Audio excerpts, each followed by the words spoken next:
E voltamos ao vivo aqui da Câmara Legislativa. E termina hoje o prazo da licença médica do presidente licenciado da Câmara Legislativa, deputado Leonardo Prudente. Mas ele não vai precisar voltar ao trabalho porque está de férias. E os aliados de Prudente no Detran foram exonerados. No Detran, os possíveis indicados políticos do presidente licenciado da Câmara, Leonardo Prudente, começam a ser afastados. O presidente da Comissão Permanente de Licitação do Detran, Cristiano Gonçalves Mena Barreto, foi exonerado. Ele é concunhado de Prudente. Foi nomeado para o cargo em 14 de novembro de 2007, o mesmo dia da exoneração de Marcos Vinícius Prudente, irmão do distrital. Outra que teria sido indicada do deputado e que pode ser exonerada é a chefe da ouvidoria do Detran, Clarice Calais, que está de licença médica. Essas mudanças no Detran foram provocadas depois que o ex-secretário de Relações Institucionais, Durval Barbosa, disse em depoimento à Polícia Federal que o deputado Leonardo Prudente comandava o Detran. De acordo com Durval, Leonardo Prudente teria indicado ao departamento parentes e aliados políticos que estariam na Procuradoria, na Comissão de Licitação e na Ouvidoria, com a finalidade de desviar dinheiro público. No depoimento, Durval disse ainda que Prudente pratica extorsão contra empresários que disputam licitação no GDF. O presidente licenciado da Câmara Legislativa teria negociado com Arruda a não instalação da CPI DF Digital, em troca da retirada do Detran da Central de Compras do GDF. Um dos fortes aliados de Prudente comandou o Detran até janeiro deste ano. É Jair Tedeschi, hoje chefe de gabinete do deputado na Câmara. O Democratas adiou para a primeira quinzena de janeiro a análise do processo de expulsão do presidente licenciado da Câmara Legislativa. O adiamento se deve, de acordo com o diretório, ao baixo quórum que o assunto teria para ser julgado no fim do ano. O prazo de defesa de Prudente foi mantido. O deputado tem até o dia 23. O relator do caso, ex-senador Lindenberg Cury, terá 5 dias para apresentar um parecer.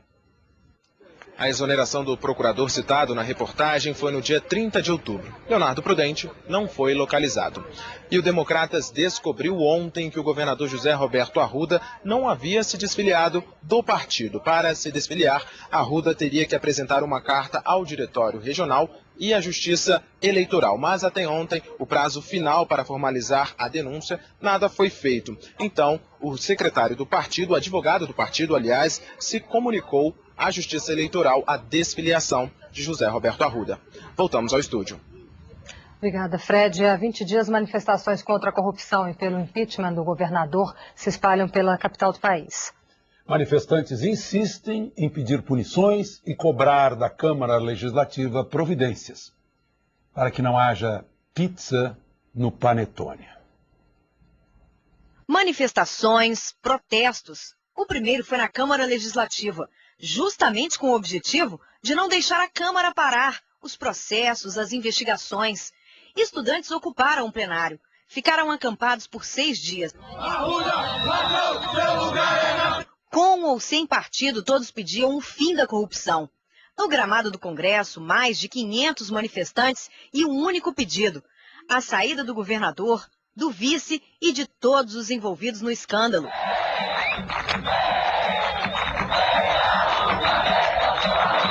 Em frente ao Buriti, a polícia foi chamada e houve confronto. O clima das manifestações não contagiou a Câmara Legislativa.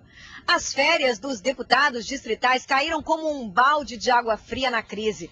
Mas a decisão de esfriar o escândalo repercutiu muito mal nas ruas. Isso é um absurdo, é uma vergonha muito grande. Eles estavam investigando, mas esse país que a gente vive, infelizmente, a gente fica muito a desejar. Brasília, por ser a capital federal, teria que pegar essa turma de bandidos e botar na cadeia. Indignação, frustração, principalmente para quem participou dos protestos. Agora a pressão tem que ser feita nos órgãos também institucionais, inclusive na Câmara. Acho que não pode parar, não faz sentido parar. A Ordem dos Advogados do DF critica a postura dos parlamentares.